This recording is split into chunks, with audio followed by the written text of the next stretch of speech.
فیہ سکینۃ من ربکم وبقیۃ مما ترک آل موسیٰ وآل ہارون تحملہ الملائکۃ ان فی ذلک لآیۃ لکم ان کنتم مؤمنین۔ صدق اللہ مولانا العظیم و صدق رسولہ النبی الکریم۔ سارے حضرات محبت اور شوق کے ساتھ بآواز بلند درود پڑھیں، الصلاۃ والسلام علیک یا سیدی یا رسول اللہ وعلی آلک و اصحابک یا سیدی یا حبیب اللہ۔ شوق کے ساتھ درود شریف پڑھیں بلند آواز سے، الصلاۃ والسلام علیک یا سیدی یا رسول اللہ وعلی آلک و اصحابک یا سیدی یا حبیب اللہ۔ الصلاۃ والسلام علیک یا رحمۃ للعالمین وعلی آلک و اصحابک یا خاتم النبیین۔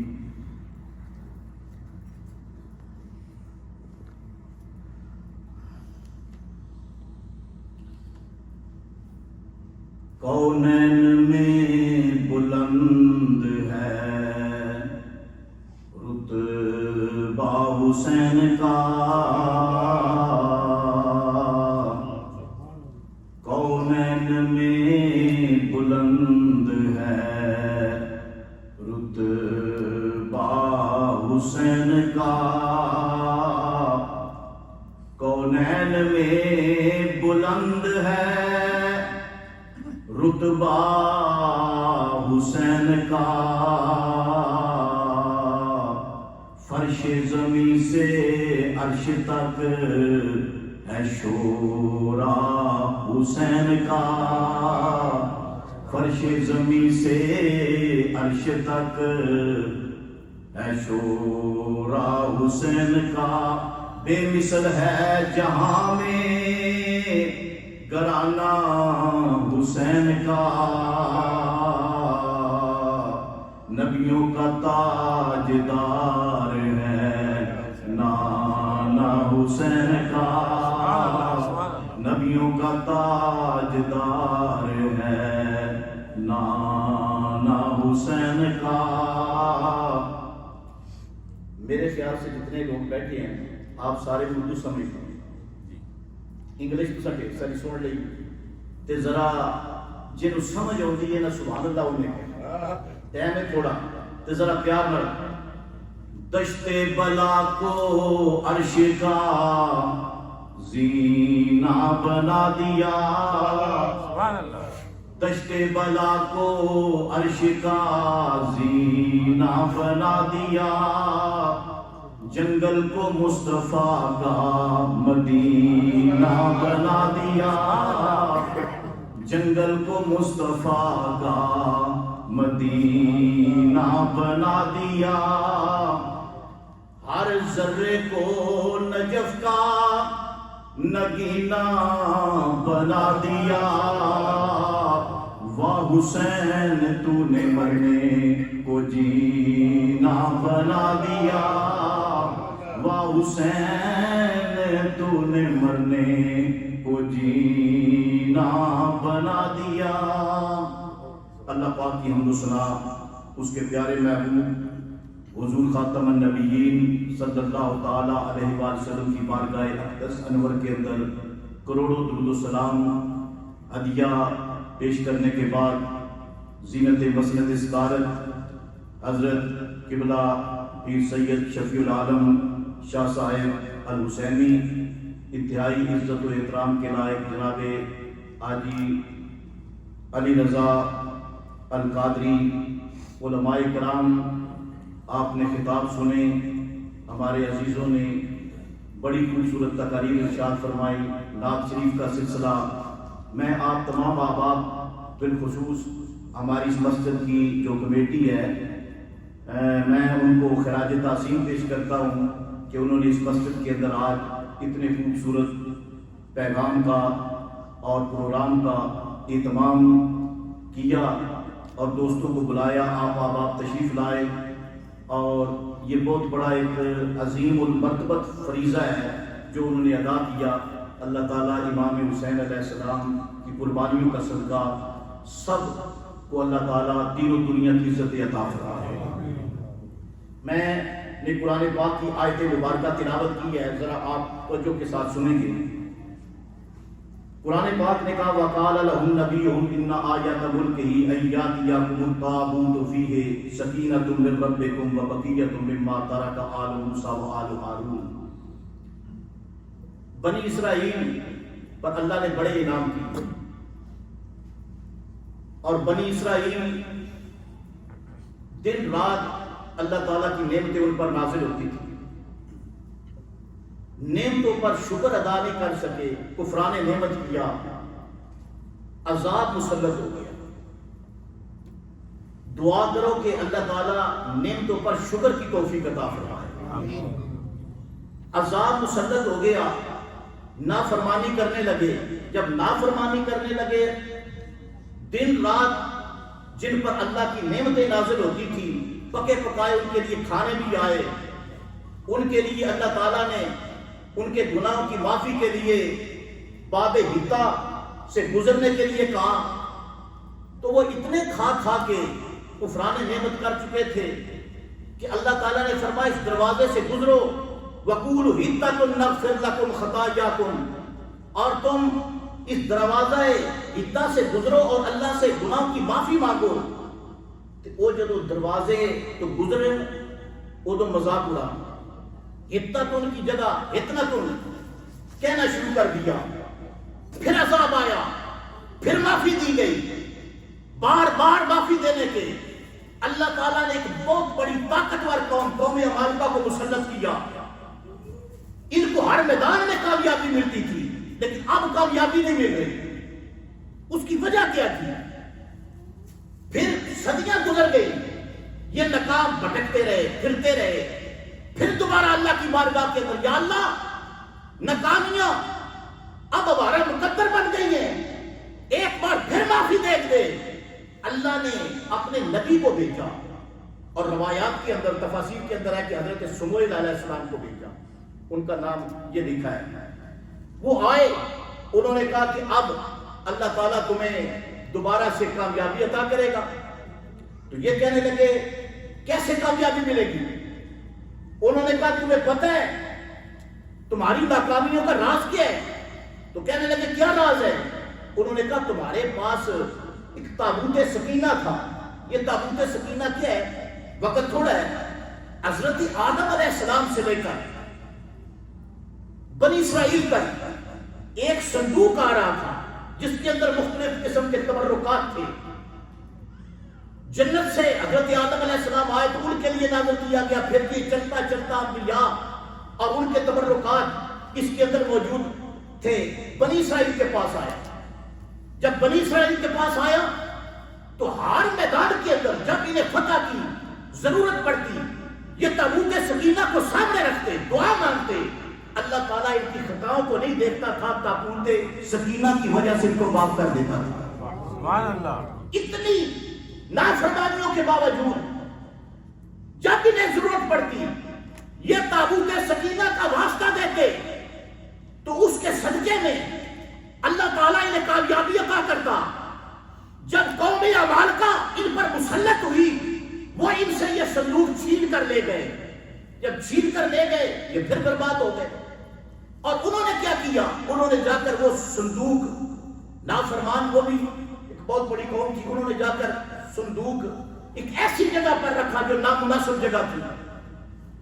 تو جتنے لوگوں نے وہاں پر اس صندوق کو رکھا ان کو ایک بیماری لگ گئی جس کو بواسیر کہتے ہیں، انتہائی بڑی خطرناک قسم کی بیماری ہوتی ہے، ان کو بیماری کے اندر مسلط ہو گئے۔ اب ادھر اللہ کے نبی آ گئے، انہوں نے کہا کہ تمہارے پاس تابوت سکینہ دوبارہ آ رہا ہے اور وہ جب تمہارے پاس آئے گا تمہاری کامیابی کے دروازے کھل جائیں گے۔ اچھا، اب قرآن پاک کہتے ہیں کہ اللہ کے نبی نے ان کو خوشخبری سنائی، یہاں سے اس آیت کا آغاز ہوتا ہے۔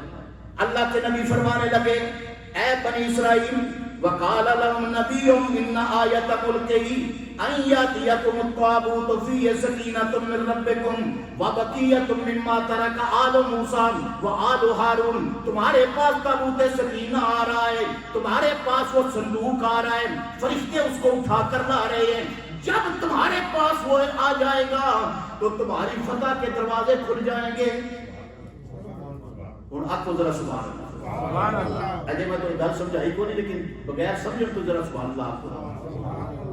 اچھا یہ جو تابوت سکینہ اس کے اندر تھا کیا؟ ذرا غور کریں. قرآن پاک کہتا ہے مما ترک آل موسیٰ و آل ہارون. آل موسیٰ اور آل ہارون کے تبرکات تھے، ان کا ترکہ تھا، ان کی چھوڑی ہوئی چیزیں تھیں جو وہ استعمال کرتے تھے. وہ استعمال کرنے والی اس کے اندر وہ چیزیں تھیں. وہ کیا تھا؟ مفسرین نے لکھا ہے، وہ کہتے ہیں اس کے اندر حضرت موسیٰ علیہ السلام کی دستار مبارک تھی، اس کے اندر عصا مبارک تھا، اس کے اندر چند تورات اور زبور کی تختیاں تھیں، وہ اس کے اندر موجود تھی. اس کے علاوہ اس کے اندر آل موسیٰ کے نالین تھے، آل ہارون کے نالین تھے، ان کے پرانے جوتے تھے وہ رکھے ہوئے تھے. اور حالت کیا ہے کہ یہ ساری کی ساری چیزیں جن کو آل موسیٰ سے نسبت تھی، آل ہارون سے نسبت تھی، یہ اس صندوق کے اندر تھے. اور اس صندوق کو اٹھا کر کے کون لا رہے ہیں؟ اللہ کے فرشتے. اب آپ اندازہ لگائیں کہ جس صندوق کے اندر پرانی جوتیاں ہیں، پرانی دستاریں ہیں، پرانی پگڑیاں ہیں، عصا ہے، استعمال کی ہوئی چیزیں ہیں، ان کو اٹھا کر کون لا رہے ہیں؟ فرشتے. اور فرشتے اٹھا کر لا رہے ہیں. اور یہ کس کے کن کی چیزیں ہیں؟ یہ کن کا ترکہ ہے؟ یہ کن کی مستعمل چیزیں ہیں؟ فرمایا مما ترک آل موسیٰ و آل ہارون.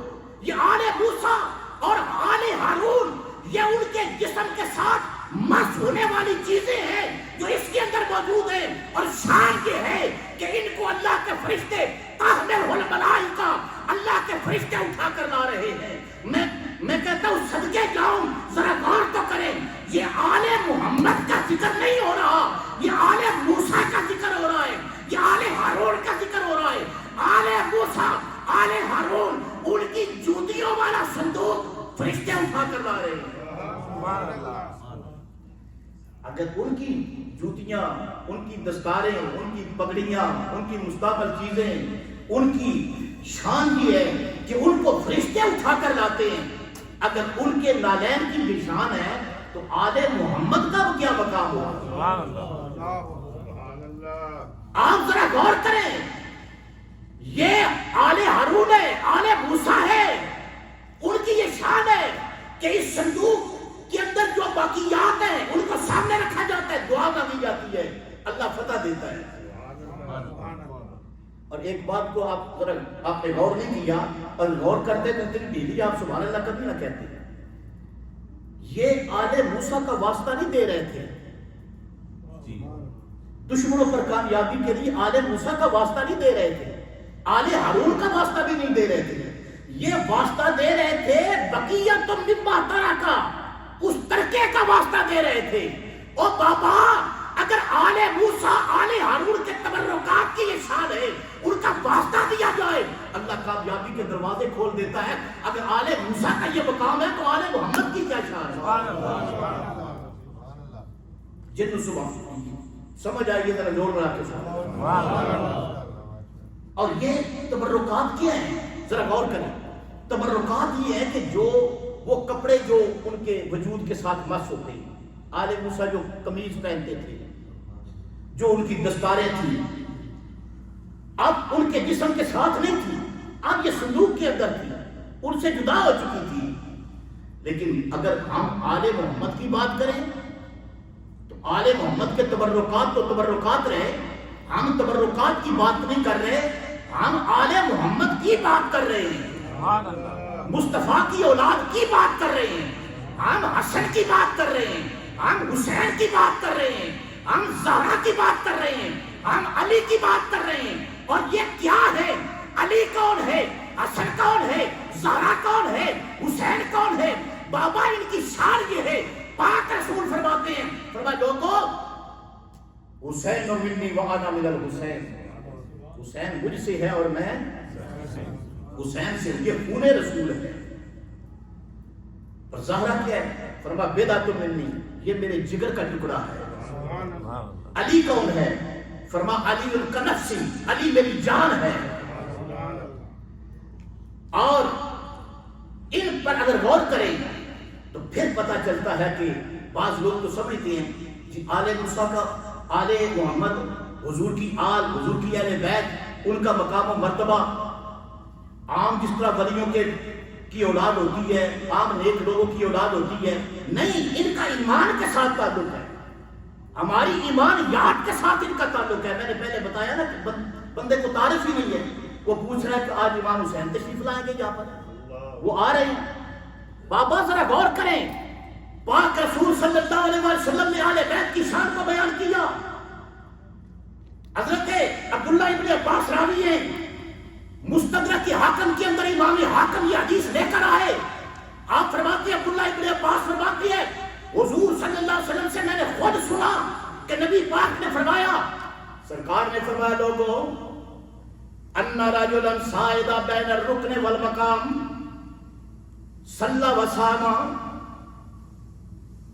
ثم مات وهو مبغض لآل محمد دخل النار۔ حضور نے فرمایا ایک ایسا بندہ جو حجر اسود مقام ابراہیم کے درمیان نماز پڑھ رہا ہے، روزہ بھی اس نے رکھا ہوا ہے، نماز بھی وہ پڑھ رہا ہے، یہیں پر وہ رہتا ہے، نماز بھی یہاں پر پڑھتا ہے اور روزہ بھی یہاں پر رکھتا ہے۔ لوگوں مقام کیا ہے؟ مقام حرم پاک ہے، اللہ کا گھر ہے، بیت اللہ ہے، وہاں پر نماز پڑھ رہا ہے۔ آپ یہاں نماز پڑھتے ہیں، ایک نماز کا ثواب ملتا ہے، وہاں پر نماز پڑھنے والے کو 1,00,000 نماز کا ثواب ملتا ہے۔ جتنے 1,00,000 نماز کا ثواب کیا ملتا ہے؟ حالت کی یہ حضور نے فرمایا بندہ اس جگہ تے کھلوتے نماز بھی پڑھتا ہے تو روزہ بھی انہیں رکھے ہے، ادھر ادھر مقام ابراہیم ہے، ادھر حجر اسود ہے، درمیان میں تو سجدے بھی کیا کرتا ہے، دعاؤں کیا کرتا ہے۔ حضور نے فرمایا واہ واہ مبغض لآل محمد، اس کے دل کے اندر آل محمد کا بغض ہے، فرمایا اس کو کعبہ نہیں بچائے گا، کعبہ کا قرب نہیں بچائے گا، اسے رکنے، اسے مقام ابراہیم کا وسائقی اس کو نہیں بچائے گی، فرمایا یہ حرم، یہ اس کی نسبت اس کو نہیں بچائے گی، فرمایا واہ ہوا مبغض لآل محمد دخل النار، وہ سیدھا جہنم میں جائے گا، نماز نہیں بچائے گی، روزہ نہیں بچائے گا، بیت اللہ نہیں بچائے گا، مقام ابراہیم نہیں بچائے گا، فرمایا جس کے سینے میں آل محمد کا بغض ہوگا جہنم میں جائے گا۔ اور سنو، نبی پاک صلی اللہ علیہ وسلم کی بارگاہ کے اندر ایک مرتبہ ایک مسئلہ پیش آ گیا، ایک میاں بیوی آئے، ان کے ساتھ بچہ تھا، 7 سال کا شاید، مسجد نبی کے اندر صحابہ بیٹھے ہوئے، بیوی آئی حضور کی بارگاہ کے اندر فریاد پیش کرتی ہے، رو پڑی، اتنے درد کے ساتھ روئی نا، صحابہ کے کلیجے بھی دھک دھک کر کے بولنے لگے۔ حضور نے فرمایا کیوں روتی ہے؟ کہتی یا رسول اللہ میرا مسئلہ یہ ہے، یہ میرا بیٹا ہے 7 سال کا ہو گیا ہے، 7 سال ہوئے کہ یا رسول اللہ میں جہنم میں رہتی ہوں۔ حضور نے فرمایا کیوں؟ کہتی یا رسول اللہ میرا رنگ بھی سفید ہے، میرے خاوند کا رنگ بھی سفید ہے، بچے کا رنگ جو ہے نا یہ سیاہ، میرا خاوند مجھ پر شک کرتا ہے، کہتا ہے تو نے امانت میں خیانت کی ہے۔ یا رسول اللہ میں آپ کی مسجد نبی کی قسم اٹھا کے کہتی ہوں، مجھے آپ کی ختم نبوت کی قسم ہے، میں نے ایسا کوئی کام نہیں کیا، بیٹا اس کا ہے، ہر روز یہ مجھے تانے دیتا ہے، یا رسول اللہ آج میری آخری عدالت، آج آخری فیصلہ، آپ کی بارگاہ کے اندر آئی ہوں، یا رسول اللہ آپ کو آپ کے چہرہ انور کا واسطہ دیتی ہوں، آپ کے بچوں کا واسطہ دیتی ہوں، آپ فیصلہ فرما دیں۔ حضور نے فرمایا اچھا۔ سرکار نے ابھی اس کی فریاد سنی تھی نا، تو حرم پاک کا دروازہ کھلا، رسول اللہ صلی اللہ علیہ وسلم مسجد نبی کے ساتھ جہاں آپ کا روزہ ہے یہ حضور کا گھر تھا، دروازہ کھلا، دروازے کے اندر سے امام حسن دوڑتے ہوئے آئے، آپ کی عمر بھی 7 سال 6 سال کی، دوڑتے ہوئے آئے۔ جب امام حسن دروازے سے نکلے نا، یہ جو بچہ تھا نا یہ بیٹھا ہوا تھا باپ کے ساتھ، امام حسن کو دیکھا اٹھ کے کھڑا ہو گیا، کہتا السلام علیکم یا ابن رسول اللہ، اتنا کہنا تھا۔ سرکار نے فرمایا، حضور نے فرمایا فیصلہ ہو گیا، فیصلہ ہو گیا، یہ بچہ حرامی نہیں حلالی ہے،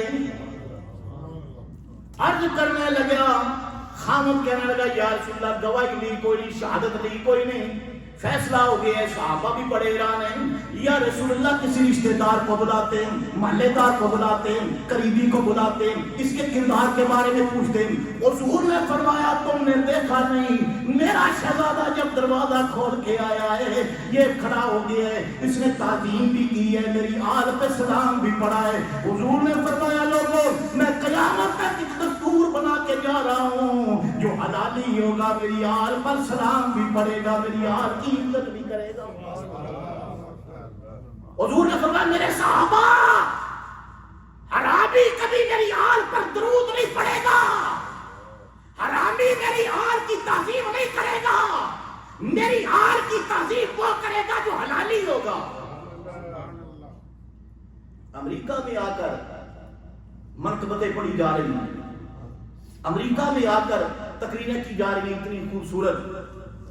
احمد نے تقریر کی، گلفام صاحب نے تقریر کی، اور یہ یہاں پر جتنے لوگ بیٹھے آپ گھروں سے چل کر آ گئے ہیں۔ کیوں آئے؟ اس لیے آئے ہیں نا، امام حسین کا جلسہ ہے، امام حسین کی کانفرنس ہے، امام حسین کی میٹنگ ہے، اس میں جاتے ہیں، ذکر سننے کے لیے آ گئے۔ یہ آپ کا اس کے اندر اتنا بڑا کردار نہیں ہے۔ اپنی ماں کی عظمت کو سلام کیا کرو، اپنے باپ کی عظمت کو سلام کیا کرو۔ حلالی ماں اور باپ کے بیٹے آل رسول کا جب ذکر آتا ہے وہ دل سے خوش ہو جاتے ہیں۔ حضرات گرامی غور کریں، شان یہ ہے۔ شاہ صاحب ماشاءاللہ اور نجیب صاحب آپ تو آج آئے ہیں، محرم شروع نہیں ہوا تھا تو انہوں نے اپنے دار عشق کے اندر امام حسین کی محفل رکھی، دوبارہ پھر رکھی، تیسری مرتبہ پھر رکھی۔ گلفام صاحب بھی آئے تھے، ان کے والد گرامی بھی تشریف لائے، بار بار آئے، اب پھر رکھی۔ اچھا ان کا مقصد کیا ہے؟ ان کا مقصد یہ ہے کہ لوگوں کو شعور آئے، پتہ چلے، لوگ پہچانے آل محمد کون ہے۔ اور میں نے ادھر بھی تقریر کرتے ہوئے بتایا تھا کہ آل محمد کا تعارف، یہ جو آپ کہیں گے کہ بھئی مولوی صاحب نے تقریر کر دی، امام حسین کون ہے؟ یہ حضور کے نواسے ہیں۔ حسن کون ہے؟ حضور کے نواسے ہیں۔ علی کون ہے؟ رسول اللہ کی جان ہے، حضور کے داماد ہیں۔ زہرا حضور کی بیٹی ہے۔ تو یہ تو ہم نے پہلے بھی کتابوں میں پڑھا تھا، اور بابا پڑھا تھا، لیکن اس کو اتنا یاد کرو، اتنا یاد کرو، اتنا یاد کرو کہ یاد کرنے پر خدا خوش ہو جائے۔ ہاں، میرے نبی پاک صلی اللہ علیہ وسلم جمعہ المبارک کا خطبہ دے رہے ہیں مسجد نبوی کے اندر۔ حضور منبر پر بیٹھے ہیں، جمعے کا خطبہ دے رہے ہیں، سرکار نے اچانک دیکھا دروازہ کھلا مسجد نبوی کا، مسجد نبوی سے داخل ہوئے۔ امام حسن حسین دونوں شہزادے تھے، کبھی گر جاتے کبھی اٹھتے۔ حضور جمعے کا خطبہ دے رہے ہیں، اور حضور کے جمعے کا خطبہ اس کی اہمیت کتنی ہے؟ ساری دنیا کے نمائندہ مبلغین یہاں پر بیٹھے تھے، جو حضور کی ایک ایک عادت مبارک کو یاد کرتے اور لوگوں کو بتاتے۔ آج تک آپ کہتے حضور پانی ایسے پیتے تھے، حضور بیٹھتے اس انداز کے ساتھ تھے، حضور ملتے ایسے تھے۔ تو یہ باتیں کس بندے نے نوٹ کی، کس نے بیان کی؟ اس کا مطلب ہے وہ حضور کے صحابہ حضور کو بڑے غور سے دیکھتے تھے۔ اتنے غور سے کسی نے کسی کو دیکھا نہیں جتنے حضور کے صحابہ دیکھتے تھے۔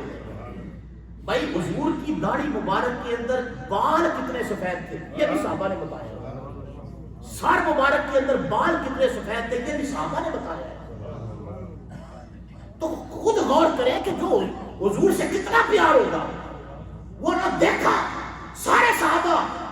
سرکار نے منبر کو چھوڑا، خطبے کو توڑا، منبر چھوڑ کر نیچے اتر آئے، آ کر امام حسن کو بھی اٹھا لیا، امام حسین کو بھی اٹھا لیا، اور منبر پر آ گئے۔ ایک کو اس زانو پہ بٹھایا، ایک کو اس زانو پہ بٹھایا۔ ایک منبر پر بندے کتنے بیٹھے ہیں؟ 3۔ زور سے کہنا سبحان اللہ۔ آج تک آپ نے دیکھا کہ ایک منبر پر بندے 2 بیٹھے ہیں؟ اس مسجد کا منبر ہو تو بندہ ایک ہی، مسجد نبوی میں چلے جائیں ایک ہی۔ لیکن اللہ کی قسم مدینے والوں نے نظارہ کیا ہے کہ منبر مسجد نبوی کا تھا، ایک ممبر تھا، بندے 3 تھے. حضور نے یہ بٹھایا. سرکار نے فرمایا لوگوں ذرا غور سے سن لو، من احبانی و احب ہذین و اباہما و امہما کان معی فی درجۃ یوم القیامہ. فرمایا جو حسن سے پیار کرتا ہے، جو حسین سے پیار کرتا ہے، وہ قیامت کے دن میں محمد کے درجے میں ہوگا. فرمایا میرے درجے میں قیامت کے دن ہوگا. یا رسول اللہ آپ کا درجہ کہاں ہوگا؟ حضور نے فرمایا میرا درجہ وہاں ہوگا، اتنا بلند ہوگا. نبی رسول اگر میرے درجے کو دیکھنا چاہیں گے نا تو فرمایا جس طرح زمین پر کھڑے ہو کر تم ستاروں کو دیکھتے ہو نا، اس طرح وہ میرے درجے کو دیکھیں گے. اتنا درجہ میرا اونچا ہوگا. یا رسول اللہ وہاں پر آپ کے ساتھ کون ہوں گے؟ فرمایا حسن سے پیار کرنے والا، حسین سے پیار کرنے والا، ان کی ماں کی عزت کرنے والا، ان کے باپ علی کے ساتھ محبت کرنے والا. فرمایا وہ میرے درجے میں ہوگا. یا رسول اللہ کیا ہوگا؟ وہ نبی تو نہیں ہوں گے، رسول تو نہیں ہوں گے. فرمایا وہ نبوت کے درجے میں نہیں ہوں گے، میں محمد کی غلامی کے درجے میں ہوں گا صلی اللہ علیہ وسلم. حضرات گرامی اب سنیے، سرکار نے بٹھایا ہوا ہے. حضور بار بار صحابہ کی طرف دیکھ رہے ہیں اور دیکھ کر فرماتے ہیں لوگوں یہ حسن ہے، حسن علی کا بیٹا ہے، یہ میری بیٹی کا بیٹا ہے، یہ حسین بھی میرا بیٹا ہے، یہ علی کا بیٹا ہے، یہ زہرا کا نور نظر ہے، یہ میرے نواسے ہیں، یہ میرے بیٹوں کے اندر بڑے شان والے بیٹے ہیں. حسن میرا بیٹا ہے، حسین میرا بیٹا ہے. بار بار سرکار صحابہ کی طرف دیکھتے تھے، ان کا تعارف کراتے تھے. حیرانگی کی بات ہے، میں آپ سے پوچھتا ہوں، مدینے کے اندر امام حسین بھی رہتے تھے، امام حسن بھی رہتے تھے. ایک صحابی نے مسجد نبی میں کھڑے ہو کر نہیں عرض کیا یا رسول اللہ ہم جانتے ہیں، ان کا تعارف ہے ہمیں، ہم جانتے ہیں یہ حسن کون ہے، حسین کون ہے، یہ علی کے بیٹے ہیں، یہ فاطمہ الزہرا کے نور نظر ہے، آپ کے نواز سے ہم جانتے ہیں. کیوں سوال نہیں کیا؟ وہ جانتے تھے کہ حضور مقصد کیا ہے، اس کی اہمیت کیا ہے. جب حضور ان کا تعارف کرا چکے نا تو سرکار نے فرمایا لوگوں ذرا غور کرو. فرمایا معرفت آل محمد، ڈیلی نہیں، زور سے بولو سبحان اللہ. دیکھو نا 8:45 ہو گئے تے میں وہ بھی تقریر یاد ہے جڑی 1.5 گھنٹے والی تو میں ایک ہوئی ایک چھڑ کو شروع کر دے گا. اب شام کی نماز تو بعد شروع کرو سی نہیں میں شام کی دعا نہیں پڑھا نہیں تو اڈا اڑ دے میں تو ایک چھٹی کو نہیں لگتی تے اس طرح غور کرو نا تے تسی یہ نہیں کرتے کہ ذوق نال ہو تے میں جلدی چھڑ دے آپ کو ذرا سبحان اللہ اور پوچھ یا کچھ سبحان اللہ. حضرات تو جو حضور نے صحابہ جانتے تھے کہ راز کیا. حضور نے فرمایا معرفت آل محمد، معرفت آل محمد. حضور نے فرمایا جو آل محمد کی پہچان ہے، جو آل محمد کی معرفت ہے، فرمایا یہ جہنم سے آزادی ہے. جس بندے کو یہ پہچان ہوگی نا کہ حسن کون ہے، حسین کون ہے، علی کون ہے، فاطمہ کون ہے، تو فرمایا صرف ان کا جو تعارف ہے نا بندے کے لیے جہنم کی آزادی کے لیے یہ کافی ہے. اور دوسری حدیث کے اندر حضور نے فرمایا معرفت آل محمد جواز الجنہ، فرمایا ان کی معرفت جنت کا سرٹیفکیٹ ہے، جنت کا سرٹیفکیٹ ہے. اس لیے جتنے ولی گزرے ہیں، جتنے غوث گزرے ہیں، کلندر گزرے ہیں، اللہ تعالیٰ کی معرفت رکھنے والے اور اولیاء گزرے ہیں، ان کا ورد اور وظیفہ علی علی تھا. حسن کا ذکر کرتے تھے، حسین کا ذکر کرتے تھے، 5 طرفات کا ذکر کرتے تھے. آپ دیہاتوں کے اندر رہنے والے لوگ ہیں، اب یہاں آ گئے نکے بچے بیمار ہو جانا تے ساڑیاں ماواں پینا کہ سید صاحب کو ٹر جانا، انہیں جا کے اپنا پتر روندا ہے منڈے اے بیماری لگ گئی ہے، انہیں تویز لکھ کے دینا. وہ کدی کدی تویز کھولنا تو وہ 5 طرفات دے نام لکھی. اعلیٰ حضرت عظیم البرکت مولانا شاہ احمد رضا خان بریلوی رحمۃ اللہ علیہ، ان کا پسندیدہ وظیفہ تھا لی خمسۃ نطفی بہا حر الوباء الحاتمہ المصطفیٰ والمرتضیٰ وابناہما والفاطمہ. سبحان اللہ. لیکن تسی سبحان اللہ نہیں کہتے، لگتا ہے کہ تقریر میں سنانی پڑنی ہے. حضرات ذرا غور کرو، ابھی تو آپ مسجد کے اندر بیٹھے، سرکار مدینہ صلی اللہ تعالی علیہ وسلم میرے نبی نے فرمایا لوگو یہ میرا حسن ہے. دنیا دے اوپر سب تو زیادہ مقام حضور کی امت کے اندر حضور کے صحابہ کا ہے. اب تو سبحان اللہ. حضور کے صحابہ کی شان کتنی. حضور کا ایک عام صحابی جس نے سرکار کو دیکھا ہے، ایمان لایا، اس پر خاتمہ ہوا، دنیا کے سارے غوث، کتب، کلندر، ابدال، راتوں کو جاگنے والے، شب زندہ دار سارے اکٹھے ہو جائے نا تو نبی کے صحابی کی برابری نہیں کر سکتے.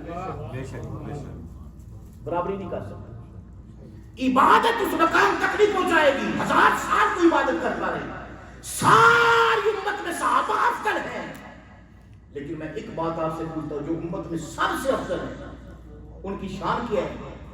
بڑی شان والے بھی صحابی ہو، جب بھی آتے حضور کے قدموں میں بیٹھتے، بے تکلف ہونے کی اجازت نہیں تھی. لا ترفعوا اصواتکم، آواز بلند نہیں کر سکتے. حضور کے سامنے بیٹھ رہے، ادب کے ساتھ بیٹھو. جو بھی صحابی آتا حضور کے قدموں میں آ کے بیٹھتا. لیکن صدقے جاؤں حسین جب بھی آتے حضور کے کندھوں پہ بیٹھتا. حضور کی زلفیں پکڑ کر کھیلتے تھے. داتا صاحب نے لکھا ہے کشف المعجوب کے اندر، آپ فرماتے ہیں مسجد نبوی کا سین ناموار تھا تو رسول اللہ صلی اللہ علیہ وسلم امام حسین کو پشت میں بٹھا کر نا بچوں کی سواری بنے ہوئے. بچوں کی، حضور نے یہ ہاتھ زمین پر رکھے، یہ گھٹنے زمین پر ٹیکے ہوئے اور بچوں کی سواری بنے ہوئے. حضرت اور امام حسین نے بان کی رسی منہ کے اندر ڈالی ہوئی ہے، وہ جدھر کھینچتے ہیں نا حضور اپنا رخ انور ادھر ہی کر دیتے.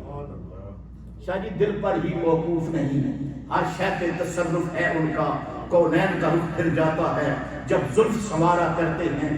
وہ تو زلف سنوارے، کونین کا رخ بدل جائے جب حضور اپنا رخ زیبا اٹھاتے ہوں گے. کبھی حسین ادھر کر دیتے ہیں، کبھی ادھر کر دیتے ہیں. حضرت عمر جب داخل ہوئے دیکھا اس حالت کے اندر، دیکھ کر فرماتے ہیں نعمل مرکب سواری بے مثل ہے. حضور نے اوپر دیکھا، فرمایا عمر صرف سواری بے مثل نہیں ہے، نعمل مرکب و نعمل راکب، یہ سواری بے مثل ہے تو سوار بھی بے مثل ہے. کس کو بلندی ملے گی اتنی؟ کائنات کے اندر کون ہے جو امام حسین کی طرح بلند ہو؟ 2 بلندیاں امام حسین کے حصے میں وہ آئی تو دنیا کے اندر کسی کے حصے میں نہیں ہے. ایک تو حضور کے کندھوں پر سواری کی ہے، دوسرا نیزے پہ قرآن پڑھا. بے مثل اور لاجواب ہیں دونوں بلندیاں، بے مثل اور لاجواب ہیں دونوں بلندیاں. دوش نبی سے نوکے سینہ تک گیا حسین. بے مثل اور لاجواب ہیں دونوں بلندیاں، دوش نبی سے نوکے سینہ تک گیا حسین. کائنات کے اندر لوگوں نے قرآن پڑھائے، مصلوں پر قرآن پڑھائے، ممبروں پر قرآن پڑھائے، تراویحوں کے اندر قرآن پڑھائے، نمازوں کے اندر قرآن پڑھائے. کسی نے صحرا کے اندر قرآن پڑھا، کسی نے پہاڑوں چٹانوں پہ قرآن پڑھا. لیکن اللہ کی قسم یہ زہرا کا بیٹا حسین ہے، اس نے قرآن پڑھا تو نیزے کی نوک پہ پڑھا. نیزے کی نوک پہ اس نے قرآن کی تلاوت کی، اور تلاوت اس وقت کی جب سر کٹ چکا تھا. کرب و بلا کے میدان کے اندر میرے آقا حسین کی عظمت کو تو دیکھو. بچے موجود ہیں، بھانجے موجود ہیں، بھتیجے موجود ہیں، 18 سال کا جوان اکبر موجود ہے، 6 مہینے کا علی اصغر بھی موجود ہے، 13 سال کا بھتیجا قاسم بھی موجود ہے. یہاں پر ذرا دیکھو تو صحیح، اور محمد بھانجے بھی یہاں پر موجود ہیں. 3